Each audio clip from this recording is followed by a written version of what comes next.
नबी का लब पर जो जिक्र है बे मिसाल आया, कमाल आया। नबी का लब पर जो जिक्र है बे मिसाल आया, कमाल आया।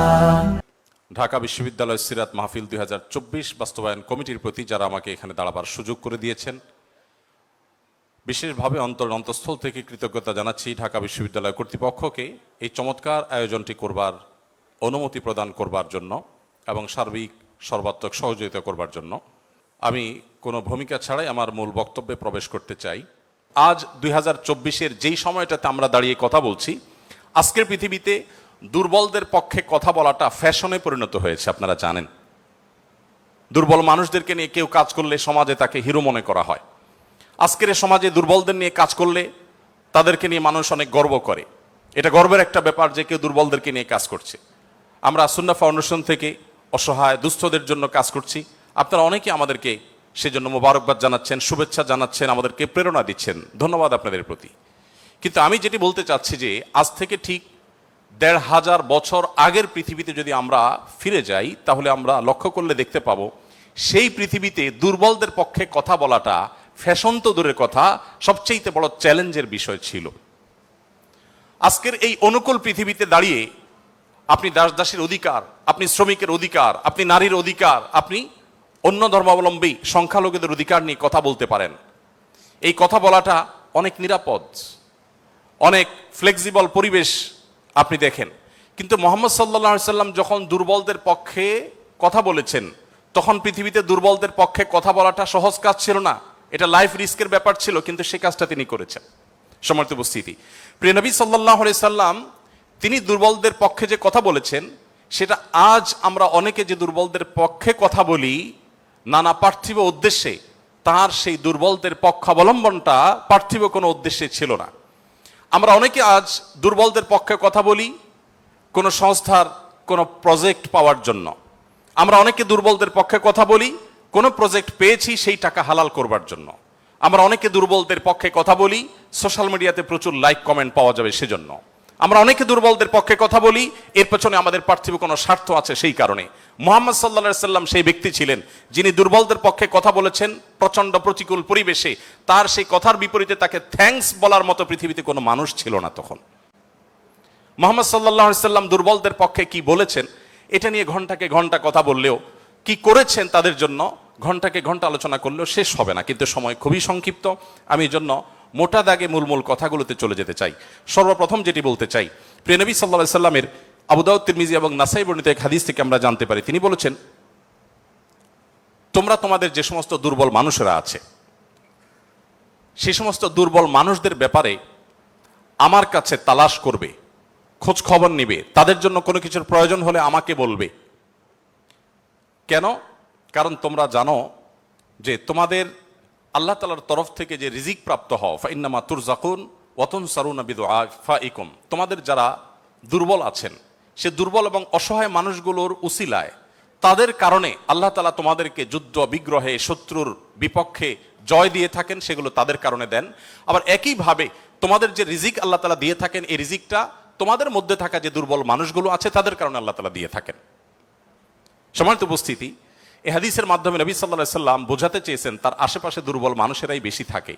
আপনারা জানেন বেলাল, আম্মার, সোহেব, আরো যে সমস্ত সাহাবী ছিলেন, সালমান ফারসি রাদিয়াল্লাহু তাআলা আনহু সহ, এই সমস্ত অসহায় মানুষগুলো একাধারে বহিরাগত, বাহির থেকে আসা। আরবের মানুষরা বাহিরের মানুষদেরকে মানুষ মনে করতে কুণ্ঠাবোধ করে অনেকে, বা বেশিরভাগ। সেই সময়ের বাস্তবতা ছিল অনেকটা সেরকম। নবী করিম সাল্লাল্লাহু আলাইহি সাল্লাম সেই পরিস্থিতিতে বাহির থেকে আসা সালমান ফারসি শুধু তার পরামর্শে গোটা মদিনার চতুর্পাশে পরীক্ষা খনন করা সেই কষ্টসাধ্য কাজ শুরু করে দিয়েছিলেন।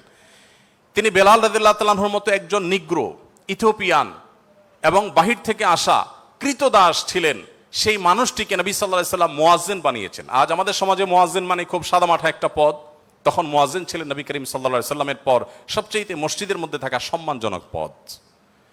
নবী করিম সাল্লাল্লাহু আলাইহি সাল্লাম এভাবে দুর্বল সাহাবীদেরকে যে আগলে রাখতেন, দুর্বল সাহাবীদের মধ্যে তিনি থাকতেন এমন ভাবে যে আজ নেতারা যদি অন্যদের সাথে চলে, নেতা কে এটা পরিচয় দেওয়ার প্রয়োজন হয় না।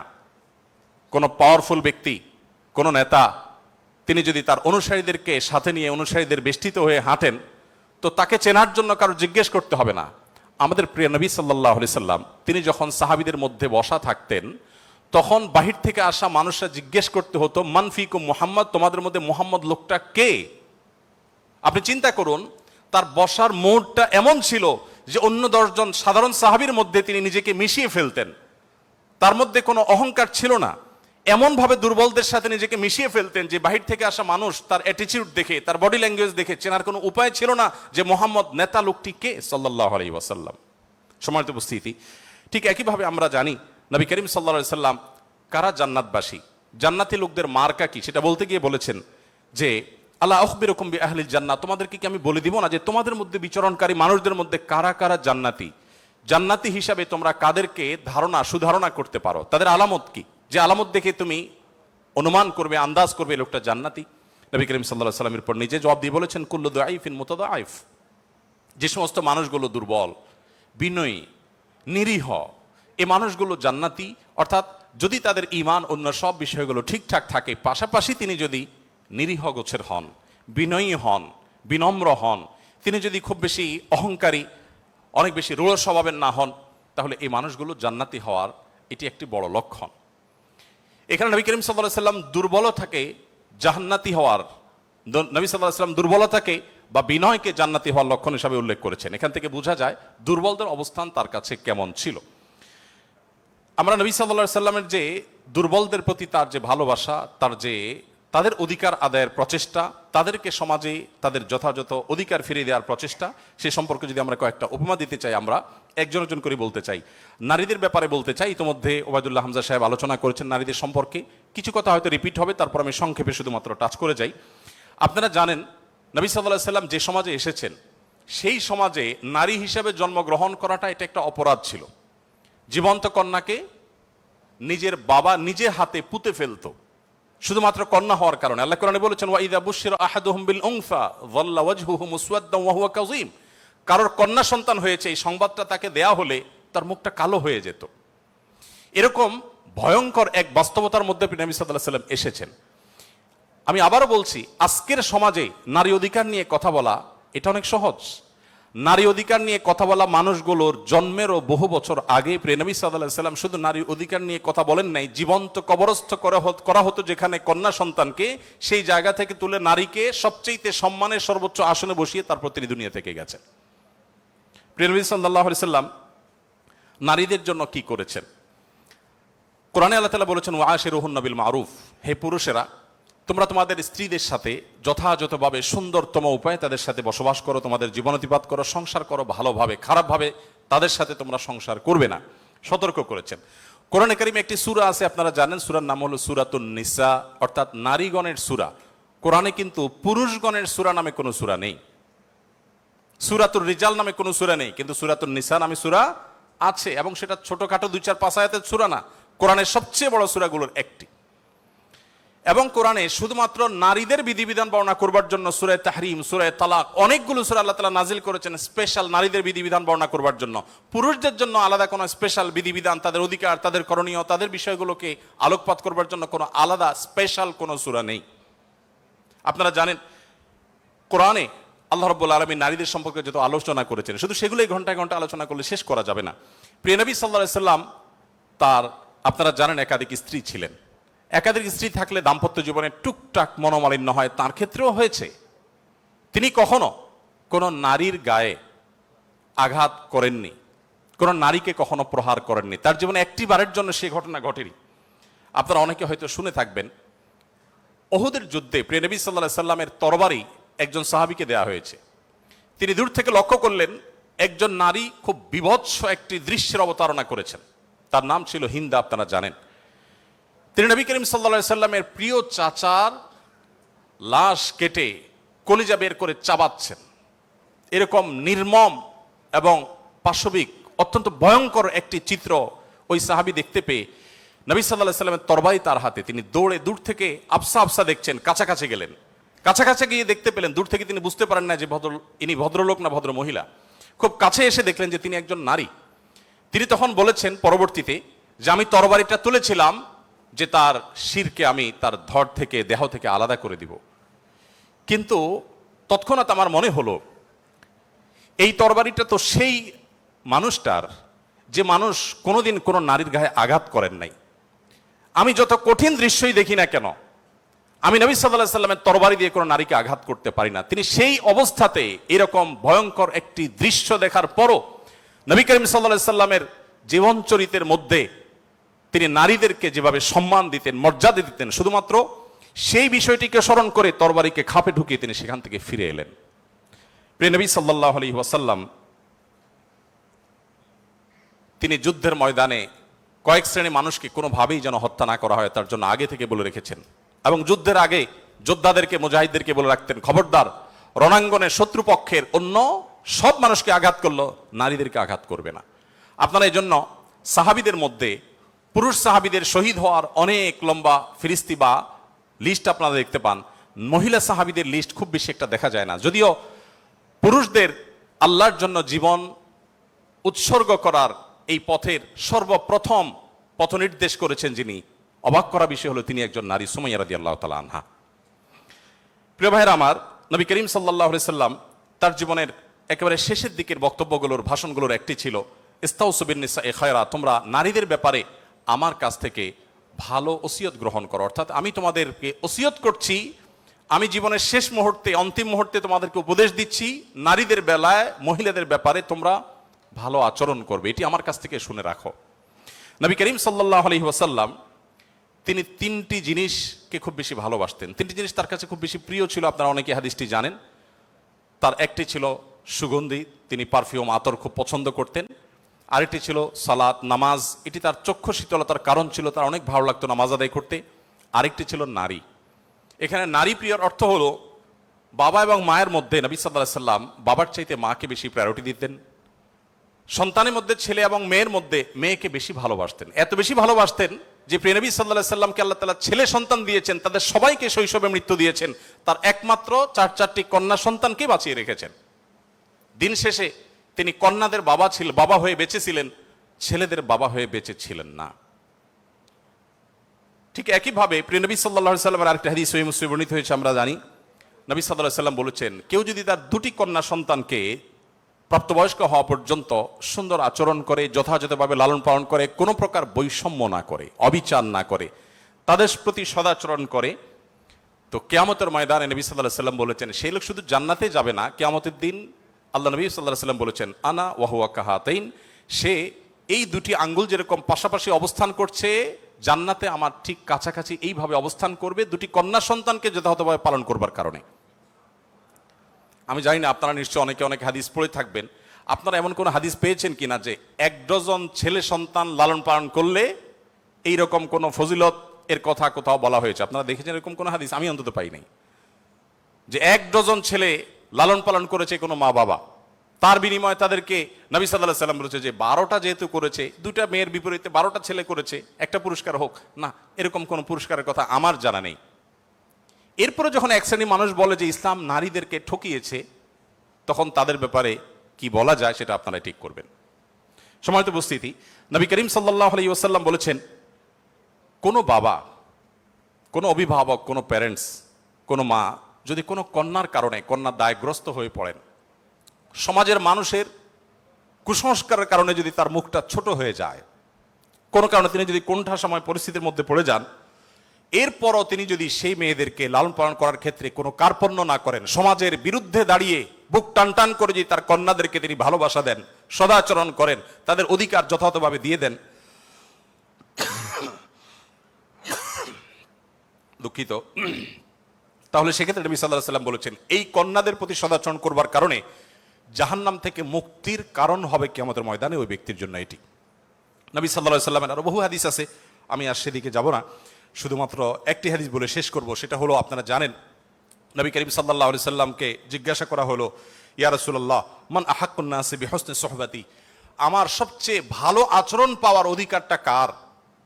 নবীজি সাল্লাল্লাহু আলাইহি সাল্লাম বলেছেন উম্মাক, তুমি সবচেয়ে ভালো আচরণ করবে তোমার মায়ের।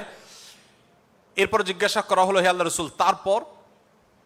আপনারা জানেন হাদিসটি খুবই প্রসিদ্ধ হাদিস। তিনি বলেছেন তারপর তোমার মায়ের, জিজ্ঞাসা করা হলো তারপর, এরপরে বললেন তারপরও তোমার মায়ের। এরপর সাহাবী যখন জিজ্ঞাসা করলেন ইয়া রাসূলুল্লাহ তারপর, এরপর বললেন তোমার বাবার। আপনারা অনেকে শুনেছেন ডক্টর জাকির নায়েক, তিনি এই হাদিস প্রসঙ্গে বলেছেন আল্লাহ নবী সাল্লাল্লাহু আলাইহি সাল্লাম গোল্ড মেডেলটাও দিলেন মাকে, তারপর সিলভার মেডেলটাও দিলেন মাকে, ব্রোঞ্জটাও দিলেন মাকে, বাবাকে দিলেন একটা সান্ত্বনা পুরস্কার।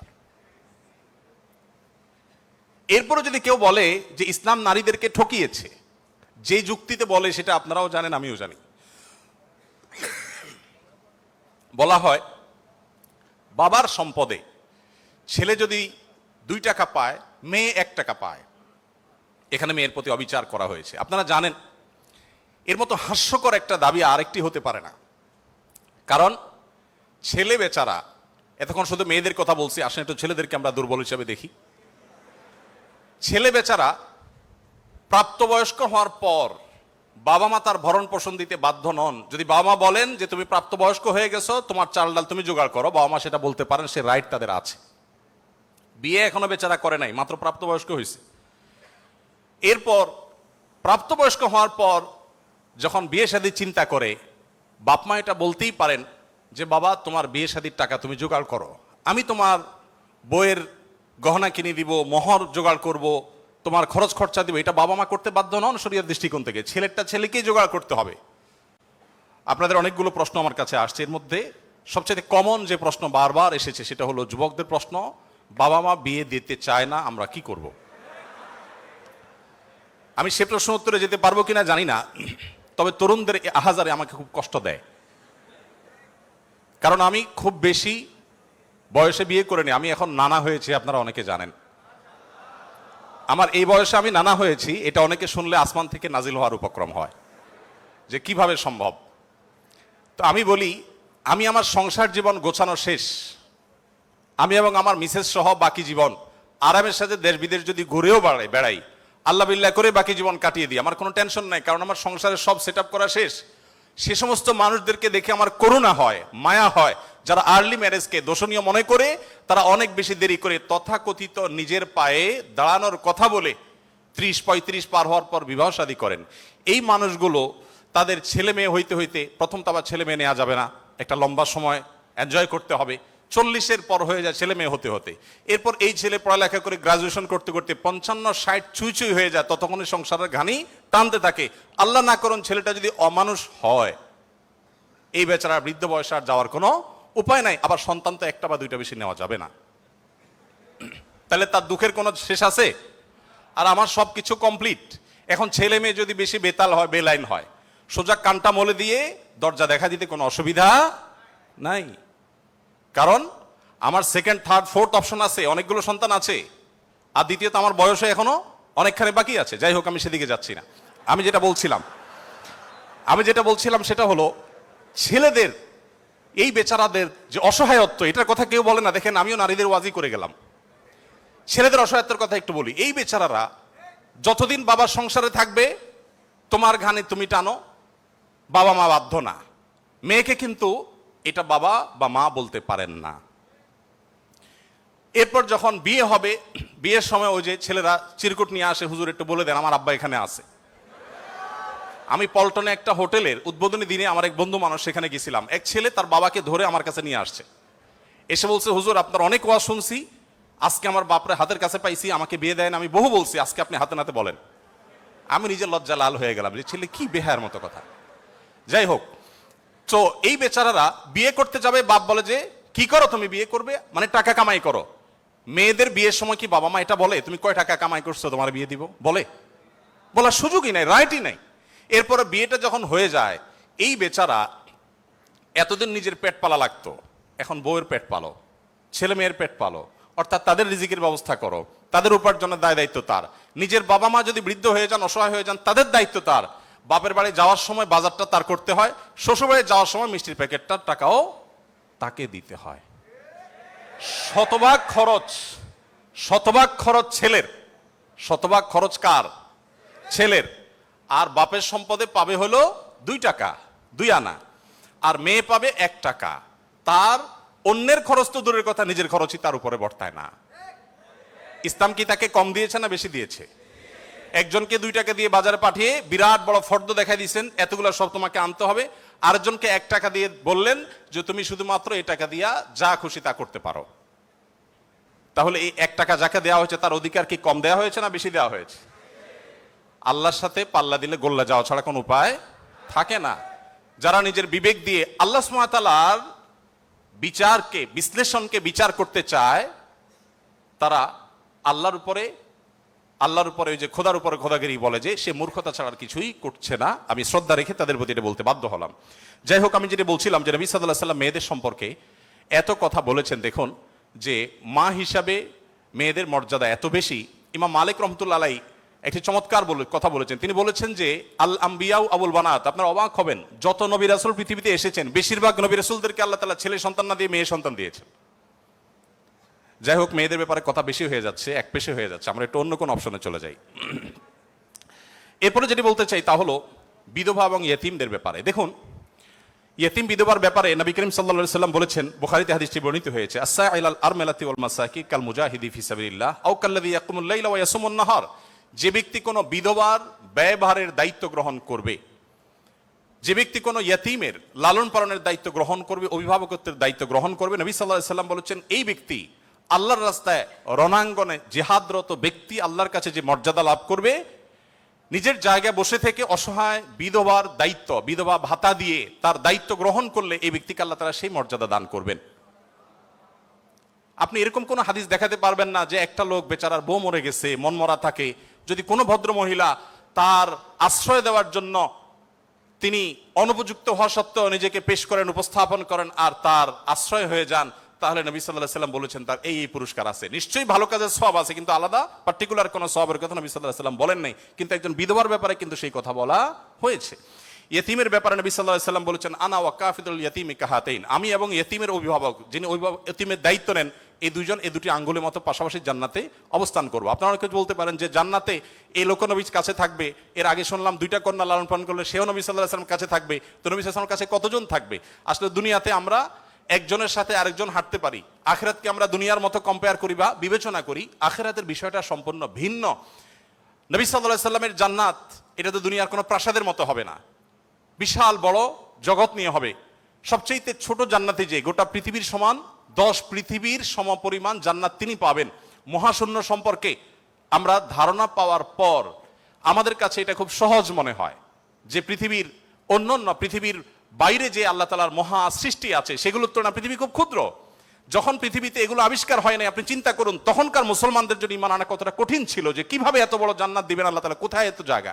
কিন্তু আজ আমরা সেটা আবিষ্কার করেছি, আমরা জানি কিয়ামত পর্যন্ত আবিষ্কার হতে থাকবে। কোরআন এবং সুন্নাহর অনেক কিছু এখনো আমাদের বুঝে আসছে না, কিন্তু এক সময় হয়তো বুঝে আসবে। তো যাই হোক, নবী করিম সাল্লাল্লাহু আলাইহি ওয়াসাল্লাম ইয়েতিমের ব্যাপারে এই সুসংবাদ আমাদেরকে দিয়েছেন। এবং নবী সাল্লাল্লাহু আলাইহি ওয়াসাল্লাম আরেকটা হাদিস বলে আমি শেষ করব। তিনি বলেছেন, যে ব্যক্তি তার পরিবারের মধ্যে কোনো ইয়েতিমকে সংযুক্ত করেন, এই জায়গা আমি একটু থামবো। ইয়েতিমকে সংযুক্ত করার মানেটা কি? আমাদের দেশে ইয়েতিম বা গরিবের বাচ্চাকে লালন পালন অনেকেই করেন, কিন্তু সেটা নিজের ধান্দায় করেন, গরিবের প্রয়োজনে না। কিভাবে সেটা? কারোর সন্তান হচ্ছে না, তখন তিনি একটু বাবা ডাক শুনতে চান, মা ডাক শুনতে চান, তো এই জায়গা থেকে তিনি একটা বাচ্চাকে নিয়ে আসেন, অসহায় মানুষের, কারোর কোনো বাচ্চার বাবা মারা গেছেন, বাবা মারা গেছেন, মা মারা গেছেন, তাকে নিয়ে আসেন, সেই বাচ্চাটাকে এনে লালন পালন করেন এবং মনে করেন আমি অনেক সওয়াবের কাজ করছি। আপনি অবশ্যই সওয়াবের কাজ করছেন না যদি আপনার উদ্দেশ্য হয় আপনার যে মা ডাক শোনা, বাবা ডাক শোনা সেটা, আর যদি আপনার উদ্দেশ্য হয় যে না আমি তাকে লালন পালন করতে চাই, সে তার মায়ের কাছেই থাকুক, আমি তার ভরণ পোষণ দিব, তার পড়াশোনার খরচ চালাবো, তার অভিভাবকত্ব করব, তাকে আশ্রয় দিব, তাহলে আপনি এই হাদিসের সুসংবাদ পাবেন ইনশাআল্লাহ তাআলা। আপনি যদি নিজে পার্থিব কোনো স্বার্থে তাকে লালন পালন করেন তাহলে এই হাদিসের মর্যাদা আপনি লাভ করবেন না। নবী করিম সাল্লাল্লাহু আলাইহি ওয়াসাল্লাম মুসনাদ আহমদে বর্ণিত একটা হাদিসে আসছে, তিনি বলেছেন যে এক ব্যক্তি তার কাছে বলেছে, হে আল্লাহর রাসূল, আমার অন্তরটা অনেক শক্ত, আমি খুব শক্ত হৃদয়ের মানুষ, আমার মনটা নরম হয় না, আপনি আমাকে কোনো একটা পরামর্শ দিন। নবী সাল্লাল্লাহু আলাইহি ওয়াসাল্লাম বলেছেন, তুমি ইয়েতিমের মাথায় হাত বুলাবে, তোমার মন নরম হবে এবং সেই সাথে অসহায়দের তুমি খাদ্য দান করবে, আহার দিবে। এই দুটি কাজ যদি তুমি করো তাহলে তোমার অন্তরের কাঠিন্য দূর হয়ে যাবে। আমাদের অনেকের মধ্যে এই অভিযোগ আছে, আমরা এই আমলগুলো করতে পারি। নবী সাল্লাল্লাহু আলাইহি ওয়াসাল্লাম দুর্বলদের মধ্যে যারা দাসী ছিলেন তাদের জন্য কি করেছেন আপনারা অনেকে জানেন। ইসলামের অনেকগুলো গুরুত্বপূর্ণ বিধিবিধান আছে, এর মধ্যে থেকে একটা হলো দাস দাসী মুক্ত করার বিধান। যদি কোনো পুরুষ, কোনো স্বামী যদি তার স্ত্রীকে মায়ের সাথে তুলনা করেন, মায়ের সাথে তুলনা করার একটা পর্যায়ে আছে যেটাকে ইসলামী ফিকহের পরিভাষায় জেহার বলা হয়। রাগের বশে এরকম অনেকে করে থাকেন যে আমার মা যেরকম হারাম তুমি এরকম হারাম, তালাকের মতোই অনেকটা এই টাইপের কথা যদি কেউ বলেন, তার প্রায়শ্চিত্ত হলো তাকে একটি দাস মুক্ত করতে হবে। কেউ যদি ইচ্ছাকৃতভাবে রোজা ভঙ্গ করেন, তাহলে তার প্রায়শ্চিত্ত হলো তাকে একটি দাস মুক্ত করতে হবে। কেউ যদি শপথ করে শপথ রক্ষা না করেন, ভঙ্গ করেন, তাহলে তাকে দাস মুক্ত করতে হবে। কেউ যদি কোনো মানুষকে হত্যা করেন, ভুলে হত্যা করেন, তার প্রায়শ্চিত্তগুলোর মধ্যে থেকে একটা হলো তাকে দাস মুক্ত করতে হবে। এভাবে ইসলাম অনেকগুলো ভুলের প্রায়শ্চিত্ত হিসাবে অন্য কোনো অপশনের চাইতে দাস মুক্তিকে প্রায়োরিটি দিয়েছে, গুরুত্ব দিয়েছে। নবী সাল্লাল্লাহু আলাইহি ওয়াসাল্লাম বারবার বলেছেন, কারণ তিনি চাইতেন মানুষ দাস না থাকুক, মানুষ মুক্ত হয়ে যাক। নবী সাল্লাল্লাহু আলাইহি ওয়াসাল্লাম আজকের পৃথিবীর মতো ফ্যাক্টরি রেভলিউশনের পর মানুষের মুক্তির জন্য বা দাস প্রথার বিরুদ্ধে তিনি কথা বলেছেন এমন না। আমি আগেই বলেছি, আজ পৃথিবীতে বহু দুর্বলদের পক্ষে কথা বলা মানুষ পাবেন, তার সবগুলোই বেশিরভাগই দেখবেন স্বার্থের কারণে। আমরা নিজেরাও দুর্বলদের সহযোগিতা করি। এই যে বন্যা গেল, অনেকেই বন্যার সময় ত্রাণ নিয়ে গেছেন জাস্ট একটা ছবির জন্য। অনেকে ত্রাণ নিয়ে গেছেন, কষ্ট করেছেন, শুধু তার একটা লাইভ দরকার, কিছু লাইক দরকার, কিছু কমেন্ট দরকার, কিছু বাহবা দরকার। তো নবী সাল্লাল্লাহু আলাইহি সাল্লাম দাস দাসীদের মুক্তির জন্য কথা বলেছেন সেই সমাজে যখন দাস দাসী ছিল আজকের যুগে বিএমডব্লিউর মালিক হলে যেরকম গর্বের, দাস দাসী থাকা সেরকম গর্বের। এরকম মূল্যবান অ্যাসেট কোনো বিনিময় ছাড়া মুক্ত করে দেওয়ার জন্য নবী সাল্লাল্লাহু আলাইহি সাল্লাম উৎসাহিত করতেন। শুধু তাই নয়, আপনারা জানেন যে নবী করিম সাল্লাল্লাহু আলাইহি সাল্লাম বলেছেন, কোন দাসকে যদি কেউ মুক্ত করে, তাহলে ওই দাসের প্রতিটি অঙ্গকে মুক্ত করার বিনিময়ে যে ব্যক্তি এই কাজটি করলেন, আল্লাহ তাআলা ওই ব্যক্তিকে তার ওই অঙ্গকে জাহান্নাম থেকে মুক্তির পরওয়ানা দান করবেন। নবী সাল্লাল্লাহু আলাইহি সাল্লাম আরেকটি হাদিস আছে, তিনি বলেছেন জীবনের শেষ কথা। নবী সাল্লাল্লাহু আলাইহি সাল্লামের জীবনের শেষ কথা কি আমরা জানি, অনেকে জানি, আসসালাতু আসসালাত ওয়া মা মালাকাত আইমানুকুম। অর্থাৎ নবী করিম সাল্লাল্লাহু আলাইহি সাল্লামের জীবনের শেষ কথা ছিল, তোমরা নামাজের ব্যাপারে দায়িত্বশীল থাকবে, নামাজের ব্যাপারে দায়িত্বশীল থাকবে এবং তোমাদের দাস দাসীদের ব্যাপারে দায়িত্বশীল আচরণ করবে। এটা ছিল তার জীবনের শেষ কথা। একটা মানুষের কাছে দাস দাসীদের অধিকার কত গুরুত্বপূর্ণ হলে, অধীনস্থ মানুষগুলোর অধিকার কত গুরুত্বপূর্ণ হলে জীবনের শেষ কথা এটা বলে চলে যান যে তোমরা তাদের ব্যাপারে খবরদার, সদাচরণ করবে, তাদের প্রতি কোনো জুলুম অবিচার করবে না। আপনারা অনেকে আবু মাসউদ আনসারী রাদিয়াল্লাহু তাআলা আনহুর নাম শুনেছেন। আবু মাসউদ আনসারী রাদিয়াল্লাহু তাআলা আনহু তার একজন দাসকে প্রহার করছিলেন, অধীনস্থকে, কাজের লোককে প্রহার করছিলেন। নবী সাল্লাল্লাহু আলাইহি ওয়াসাল্লাম পেছন থেকে বললেন, আলাম আবু মাসউদ, সাবধান, শুনে রাখো আবু মাসউদ, লাল্লাহু আকদারু আলাইকা মিনকা আলাই, তুমি এই দাসের প্রতি যতটা পাওয়ার রাখো, হোল্ড করো, আল্লাহ তাআলা তোমার উপর তার চেয়ে বেশি পাওয়ার হোল্ড করেন, মাইন্ড ইট। এই কথা শোনার পর আবু মাসউদ আনসারী রাদিয়াল্লাহু তাআলা আনহু সেই দাসকে মুক্ত করলেন। বলে, ইয়া রাসূলুল্লাহ, আমি তাকে মুক্ত করে দিলেন। তখন নবী সাল্লাল্লাহু আলাইহি ওয়াসাল্লাম বলেছেন, যদি তুমি আজ তাকে মুক্ত না করতে, জাহান্নাম তোমাকে স্পর্শ করতো। আব্দুল্লাহ ইবনে ওমর রাদিয়াল্লাহু তাআলা আনহু বলেছেন, আমি নবী করিম সাল্লাল্লাহু আলাইহি ওয়াসাল্লামকে বলতে শুনেছি, যে ব্যক্তি কোনো দাসের প্রতি জুলুম করবে, তাকে অন্যায়ভাবে প্রহার করবে, তার কাজের লোককে, অধীনস্থ লোককে, তার প্রায়শ্চিত্ত হলো সে অধীনস্থ লোকটাকে সে মুক্ত করে দিতে হবে, দাস মুক্ত করে দিতে হবে, যেটা সহজ কোনো ব্যাপার ছিল না তখন। বুখারীর একটি বিশ্ববিখ্যাত হাদিস, স্বর্ণের অক্ষরে যেটা টানিয়ে রাখা দরকার আমাদের বাসা বাড়িতে। নবী সাল্লাল্লাহু আলাইহি ওয়াসাল্লাম বলেছেন, ইখওয়ানুকুম খাওয়ালুকুম, তোমাদের ভাই ব্রাদার যারা, তারাই তোমাদের অধীনস্থ কাজের মানুষ। এই মানুষগুলো সম্পর্কে নবী সাল্লাল্লাহু আলাইহি ওয়াসাল্লাম বলেছেন, জাআলাহুমুল্লাহু তাহতা আইদিকুম, তাদেরকে আল্লাহ তাআলা তোমাদের অধীনস্থ করে দিয়েছেন। এর মধ্যে ইঙ্গিত রয়েছে আল্লাহ চাইলে তোমাকে তার অধীনে করে দিতে পারতেন। অতএব ফামান কানা আখুহু তাহতা ইয়াদি, যে ব্যক্তি তার ভাই তার অধীনে থাকবে, অর্থাৎ কোনো দাস, কোনো দাসী অথবা যে কোনো কাজের মানুষ, এই হাদিসে দাস দাসী কথা বলা হয়নি, যে কোনো কাজের লোক, অধীনস্থ মানুষ যদি কারোর অধীনে থাকে, ফালইউতইমহু মিম্মা ইয়াকুল, তাহলে সে যা খায় একই কোয়ালিটির খাবার জন্য তাকে অফার করে, এবং সে যা পোশাক পরে একই কোয়ালিটির পোশাক যেন তাকে পরায়। একটু থামতে চাই এখানে। আপনি একটু কল্পনা করুন, এমন একজন মানুষের, যিনি অনেক পয়সার মালিক, অনেক বড় পদ হোল্ড করেন, তিনি তার ড্রাইভার তার জন্য যখন পোশাক কিনছিলেন, একই সময় তার নিজের পোশাকও কিনছিলেন। একই পোশাক যেটা তার জন্য কিনেছেন, সেম পোশাক ড্রাইভারের সাইজ অনুযায়ী, একই কোয়ালিটির, একই কালারের, একই জিনিস ড্রাইভারের জন্য কিনেছেন। এই দৃশ্যটা কি কল্পনা করা যায়? আজকের বাস্তবতা এটা কি খুব সহজ বিষয় মনে হয়? আমরা তো অনেকে অধীনস্থ মানুষদের পাশে বসে খাবো এটাকেই দোষী বিষয় মনে করি। আমরা কি নিজেদেরকে সভ্য দাবি করি? আজকের পৃথিবীর মানুষের সভ্যতা যেখানে গিয়ে ঠেকবে, নবী সাল্লাল্লাহু আলাইহি সাল্লাম তিনি এবং তার সাহাবা একরাম পৃথিবীকে যেই জায়গায় রেখে গেছেন সভ্যতার, সেখানে পর্যন্ত আজকের পৃথিবী সভ্যতার সর্বোচ্চ শিখরে গিয়ে পৌঁছতে পারবে না। নবী করিম সাল্লাল্লাহু আলাইহি ওয়াসাল্লাম তিনি, তাকে একবার জিজ্ঞাসা করা হলো যে হে আল্লাহ রাসূল, আমাদের যে কাজের লোক আছে, খাদেম আছে, এই লোকগুলোর যত ভুল করে কয়বার মাফ করা যায় আপনি একটু বলেন। মানে এটা সীমা আছে তো, কতবার মাফ করা যায়? নবী করিম সাল্লাল্লাহু আলাইহি ওয়াসাল্লাম চুপ থাকলেন। লোকটা আবার একই কথা বললেন, নবী সাল্লাল্লাহু আলাইহি ওয়াসাল্লাম চুপ থাকলেন। তিনি আবার যখন বললেন, নবী করিম সাল্লাল্লাহু আলাইহি ওয়াসাল্লাম বলেছেন দিনে 70 বার মাফ করবা।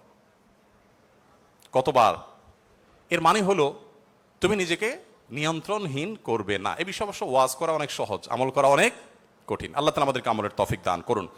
এভাবে নবী করিম সাল্লাল্লাহু আলাইহি ওয়াসাল্লাম দুর্বলদের পক্ষে, দুর্বলদের অধিকার আদায়ের জন্য অনেক কথা বলেছেন। সেই সময় যখন দুর্বলদের পক্ষে কথা বলা আজকের মতো ফ্যাশনের বিষয় ছিল না। আজ যারা অধিকারের কথা বলে তাদের জন্মেরও হাজারো বছর আগে প্রিয় নবী সাল্লাল্লাহু আলাইহি ওয়াসাল্লাম এই মানুষগুলোর অধিকার আদায় করে উন্নতির চরম শিখরে রেখে গেছেন। পৃথিবী আবার তাদেরকে অবনমন করেছে। আজ সেজন্য আমাদেরকে কথা বলতে হচ্ছে। সম্মানিত উপস্থিতি, নবী করিম সাল্লাল্লাহু আলাইহি ওয়াসাল্লাম তিনি অন্য ধর্মাবলম্বীদের অধিকার নিয়ে যত কথা বলেছেন, অনেক লম্বা কথা বলতে হবে, আমার হাতে একেবারে সময় নেই। আমি শুধু এটুকু বলবো, আল্লাহ তাআলা কোরআনে কারিমে বলেছেন লা ইয়ানহাকুমুল্লাহু আনিল্লাযীনা লাম ইউকাতিলুকুম ফিদ-দীন ওয়া লাম ইখরিজুকুম মিন দিয়ারিকুম আন তাবাররুহুম ওয়া তুকসিতু ইলাইহিম ইন্নাল্লাহা ইউহিব্বুল মুকসিতিন। যে সমস্ত অন্য ধর্মাবলম্বীরা তোমাদেরকে তোমাদের দেশ থেকে বের করে দেয়নি, তোমাদের উপর কোনো যুদ্ধ চাপিয়ে দেয়নি, অর্থাৎ শান্তিপূর্ণ সহাবস্থান করছে, তাদের প্রতি সদাচরণ করতে তোমাদের আল্লাহ তোমাদেরকে নিষিদ্ধ করেনি না, বরং আল্লাহ তাআলা সদাচরণকারী, ন্যায়নিষ্ঠ আচরণকারীকে ভালোবাসেন। তার মানে সংখ্যালঘুদের প্রতি, অন্য ধর্মাবলম্বীদের প্রতি কোনো মুসলিম যদি সদাচরণ করে, এই লোক আল্লাহর ভালোবাসা পাবে। বাংলাদেশে মানুষ ধর্মপ্রাণ, এদেশে ওলামা একরাম দায়িত্বশীল। এই জন্য আমি প্রায় বলি, আমাদের আশেপাশে অন্য যে কোনো দেশের সংখ্যালঘুদের চাইতে আমাদের দেশের সংখ্যালঘুরা আলহামদুলিল্লাহ অনেক ভালো আছে। সেজন্য আমরা অনেক হ্যাপি এবং সুখী। আমরা চাই তারা আরো ভালো থাকুক। আমাদের আশেপাশে বিভিন্ন দেশে বহু ধর্মীয় দাঙ্গা হয়েছে, শত শত মানুষ মারা গেছে। বাংলাদেশের আজও পর্যন্ত কখনোই ধর্মীয় দাঙ্গায় শত শত মানুষ তো দূরের কথা, ডজন ডজন মানুষ মারা গেছে এমন কোনো ঘটনা কখনো শোনা। সংখ্যালঘুদের নির্যাতনের যে সমস্ত বিচ্ছিন্ন ঘটনা ঘটে, এটা আমরাও জানি, আমাদের সংখ্যালঘু ভাই বোনেরাও জানেন। এটা দিন শেষে রাজনৈতিক ফায়দা হাসিলের নীল নকশা ছাড়া আর কিছুই নয়।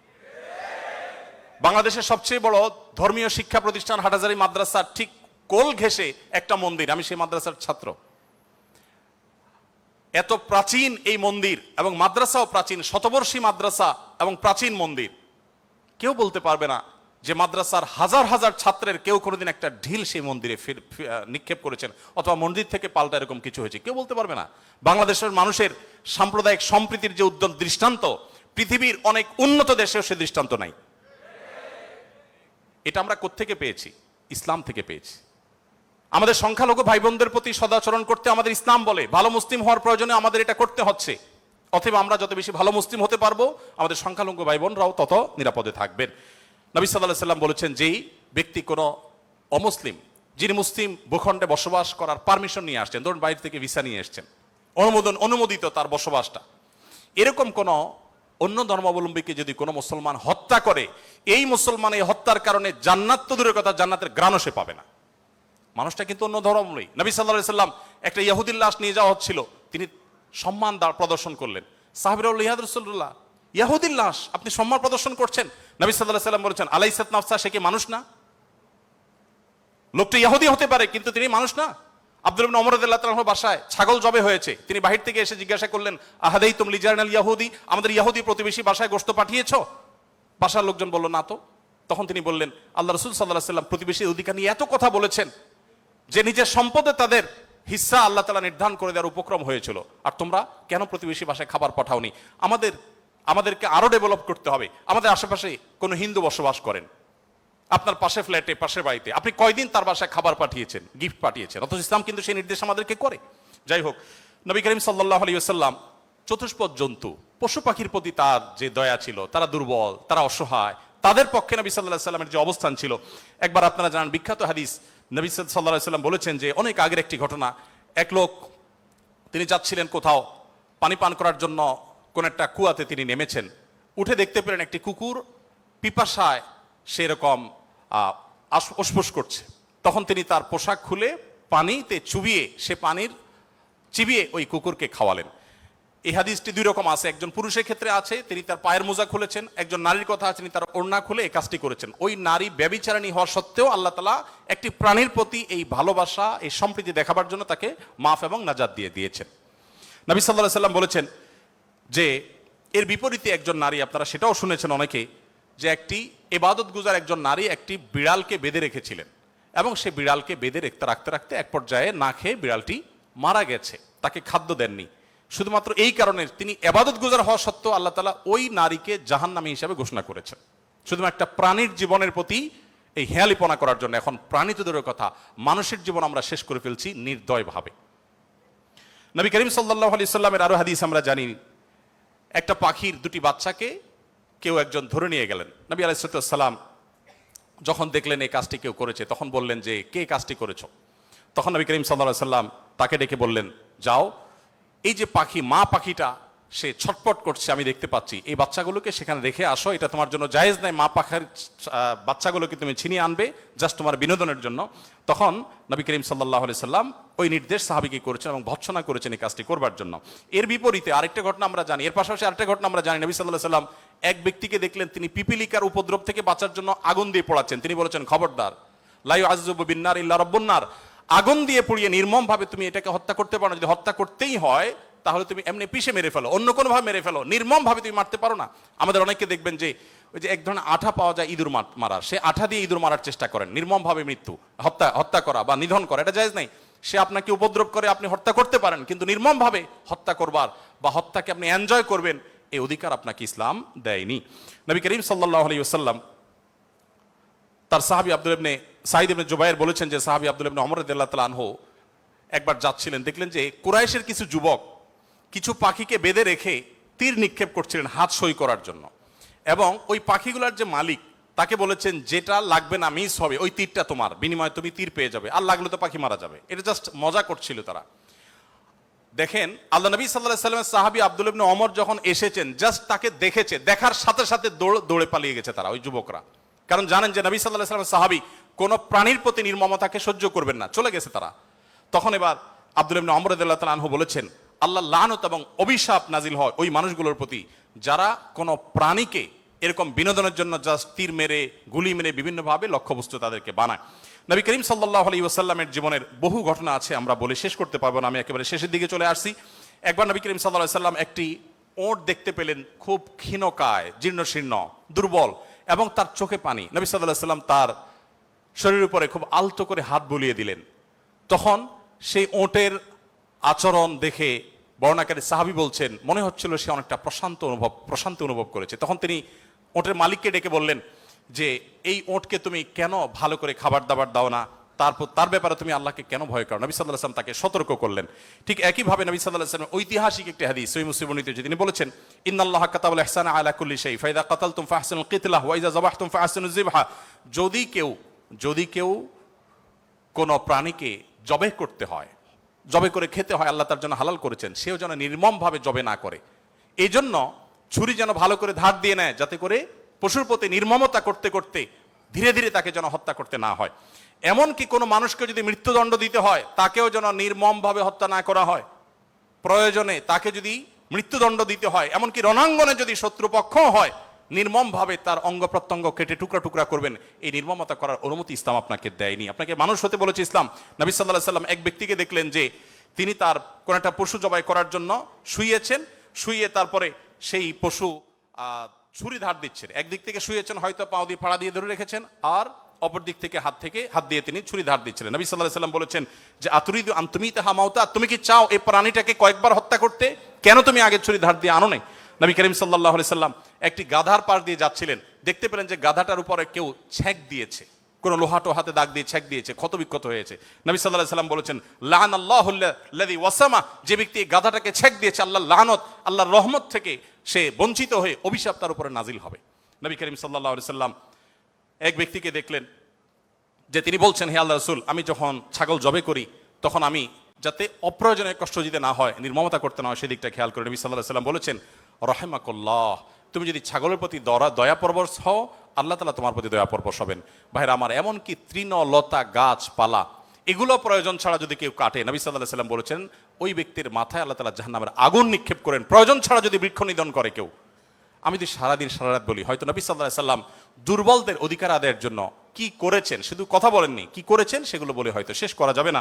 আমাদের সময় অনেক আগেই শেষ হয়ে গেছে। আমি শুধুমাত্র শেষের দিকে আসছি এবং বলতে চাই, আজকে যে জায়গায় আমি দাঁড়িয়ে কথা বলছি, এই বিশ্ববিদ্যালয় সহ বহু বিশ্ববিদ্যালয়, বিশেষ করে পাবলিক বিশ্ববিদ্যালয়গুলো, যেগুলো মেধাবীদের, দেশের সবচেয়ে বড় বড় ভালো মেধাবীদের সবচেয়ে বড় বিচরণ ক্ষেত্র, এই জায়গা থেকে আমাদের আনন্দের অনেক ইতিহাস যেমন রচিত হয়েছে, দুই একটি দুঃখের এবং বেদনার ঘটনাও এখানে ঘটত।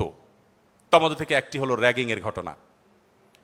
নতুন একজন শিক্ষার্থী, যেখানে পুরাতন শিক্ষার্থী বা বড় ভাইদের কাছে, সিনিয়রদের কাছে স্নেহ ভালোবাসা পাওয়ার কথা, র্যাগিংয়ের নামে তাকে অপমানিত করা, অপদস্থ করা, তাকে হ্যারাসমেন্ট করা, তাকে অপমান অপদস্থ করে পশুর মতো বুনো আনন্দে মেতে ওঠা, এটা আমাদের দেশের অনেক শিক্ষা প্রতিষ্ঠানের একটি অঘোষিত কালচারে পরিণত হয়েছিল। আমরা আশা করব এই পশুত্ব, এই নির্মমতা, এটা আমাদের দেশে আর কোনো শিক্ষা প্রতিষ্ঠানে কোনোদিন ফিরে আসবে না। আমরা সবাই যদি দায়িত্বশীল হই, আমরা সবাই যদি মানুষ হই, ভালো মুসলমান হতে হলে ভালো মানুষ আমাদেরকে হতে হবে। আমরা যদি ভালো মানুষ হই, তাহলে আমাদের দ্বারা এরকম ঘটনা কখনো ঘটতে পারে না। একজন মানুষের কষ্ট কারোর আনন্দের কারণ হতে পারে না। নবী করিম সাল্লাল্লাহু আলাইহি ওয়াসাল্লাম বলেছেন, যে ব্যক্তি কোনো ছোটদের প্রতি স্নেহ করে না, ভালোবাসে না, সে আমার উম্মত না। ছোট এবং জুনিয়রদের প্রতি যদি স্নেহ মমতা না থাকে, ভালোবাসা না থাকে, সে আর যা হোক নবী করিম সাল্লাল্লাহু আলাইহি ওয়াসাল্লামের উম্মত হিসাবে পরিচিতি পাবে না। অতএব র্যাগিংয়ের এই অপসংস্কৃতিকে ঝেঁটিয়ে শিক্ষা প্রতিষ্ঠানগুলো থেকে বিদায় করতে হবে আপনাদেরকেই। সবাই রাজি আছেন তো ইনশাআল্লাহ? আল্লাহ তাআলা আমাদের সবাইকে সেই তৌফিক দান করুন। সময়ত উপস্থিতি, আমাদের আসরের সময় হয়ে গেছে অনেক আগেই। আমি খুব সংক্ষেপে শেষ করলাম। আপনাদের প্রশ্ন, অনেকগুলো প্রশ্ন আমার কাছে আছে, কিন্তু প্রশ্ন আমি এখনো টাচই করতে পারলাম না, তো সেজন্য আমি ক্ষমা চেয়ে নিচ্ছি। নামাজের পর আর কোনো সেশন আদৌ থাকবে কিনা আমি জানি না, তবে যেহেতু প্রশ্নগুলো আপনারা দিয়েছেন, আমি কোনো লাইভে সেটার উত্তর দিয়ে দিতে পারি। আর যদি নামাজের পরে সেশন হয়, তাহলে সেখানে আমরা 15-20 মিনিটে প্রশ্নগুলো উত্তর দেওয়ার চেষ্টা করতে পারি। আর একটি আহ্বান আপনাদের প্রতি আমি রাখতে চাই, সেটা হলো, আপনারা অনেকে আমাদের সাথে বিভিন্ন সময় যোগাযোগ করেন যে আস-সুন্নাহ ফাউন্ডেশনের সাথে আপনারা কিভাবে ইনভলভ হবেন। আপনারা অনেকে হয়তো মনে করেন আমরা শিক্ষার্থী মানুষ, আমরা টাকা পয়সা দিতে পারবো না, তাহলে আস-সুন্নাহ ফাউন্ডেশনের সাথে কিভাবে ইনভলভ হবে। আমি আপনাদেরকে বলতে চাই, আস-সুন্নাহ ফাউন্ডেশনের যে ওয়েবসাইট আছে, asunnahfoundation.org, আমাদের এই ওয়েবসাইটে ভলান্টিয়ার রেজিস্ট্রেশন বা ভলান্টিয়ার নিবন্ধন যে ফিচার আছে, সেখানে ক্লিক করে আপনি আপনার তথ্যপত্র দিয়ে যদি সাবমিট করে রাখেন, আমাদের কাছে আপনাদের ডাটা চলে আসবে। আপনারা যেন আনন্দিত হবেন যে আমাদের ফেনী, লক্ষ্মীপুর, নোয়াখালীতে বন্যা দুর্গতদের যে পুনর্বাসনের কার্যক্রম চলছে, সেখানে প্রায় 45টা টিম, 45টা টিম সেখানে কাজ করছে। এই প্রত্যেকটা টিমে কোনো না কোনো পাবলিক বিশ্ববিদ্যালয়ের ছাত্ররাই নেতৃত্ব দিচ্ছেন। তাদের সাথে কোনো ব্যবসায়ীকে, কোনো চাকরিজীবীকে ট্যাগ করা হয়েছে। 3 জন করে এক একটা টিমে থাকে, তারা সেখানে কাজ করছে, তথ্যপত্রগুলো ভেরিফিকেশন করছে। তাদের তথ্যপত্রের ভিত্তিতে আমরা ইনশাআল্লাহ অসহায় এবং দুস্থ মানুষদের ঘরগুলো বানিয়ে দেওয়ার, কৃষকদেরকে নগদ অর্থ সহায়তা দেওয়ার এবং অন্যান্য কার্যক্রম আমরা পরিচালনা করব। তো আপনারা যদি ফাউন্ডেশনের সাথে ইনভলভ হতে চান, আমি আপনাদের সবাইকে উদাত্ত আহ্বান করতে চাই, এমনকি আমাদের বোনদেরকেও বলতে চাই যে আপনারাও আমাদের ফাউন্ডেশনের ভলান্টিয়ার হিসেবে নিবন্ধন করতে পারেন। আমাদের যখন প্রয়োজন হবে, আমরা কোনো সময় আমাদের নিবন্ধিত ভলান্টিয়ারদেরকে প্রায়োরিটি দিয়ে বিভিন্ন কাজের ক্ষেত্রে আমরা তাদেরকে ইনভলভ করে থাকি। আমরা আশা করি যে আমাদের কল্যাণমূলক কাজে আপনারাও সাথী হবেন, সঙ্গী হবেন। আজকের এই আয়োজন, এত সুন্দর একটি আয়োজন করবার জন্য কর্তৃপক্ষকে আমি ধন্যবাদ জানাই, এবং বিশেষভাবে ধন্যবাদ জানাই আমাকে এখানে এসে কিছু কথা বলবার সুযোগ দেওয়ার জন্য। আমার কথার মধ্যে যদি সঠিক কিছু বলে থাকি আল্লাহর তরফ থেকে, ভুল কিছু বলে থাকলে সেটি আমার তরফ থেকে, শয়তানের তরফ থেকে। আল্লাহ তাআলা আমাদের সবাইকে নবী করিম সাল্লাল্লাহু আলাইহি ওয়াসাল্লামের রঙে রঙিন হওয়ার তৌফিক দান করুন, তার আদর্শে আদর্শবান হওয়ার তৌফিক দান করুন। জাযাকুমুল্লাহ খাইরা। আসসালামু আলাইকুম ওয়া রাহমাতুল্লাহি ওয়া বারাকাতুহু।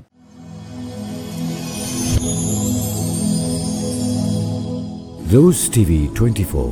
Enjoy by listening to the Holy Quran.